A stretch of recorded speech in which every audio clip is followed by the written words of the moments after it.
How to set up a cPanel email account with Mozilla Thunderbird. This tutorial assumes that you have already installed Mozilla Thunderbird and have an email account with cPanel. Open Mozilla Thunderbird.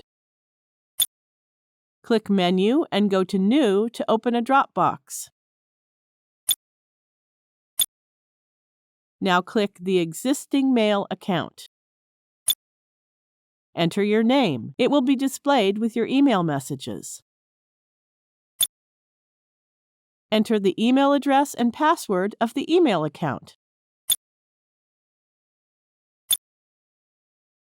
Then click the Continue button.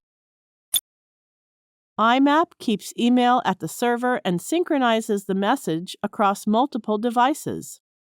POP3 setting by default downloads emails from the server to your computer and deletes emails from the server. You can click the Options button and select any one of the options as per your requirement. Now click the Done button.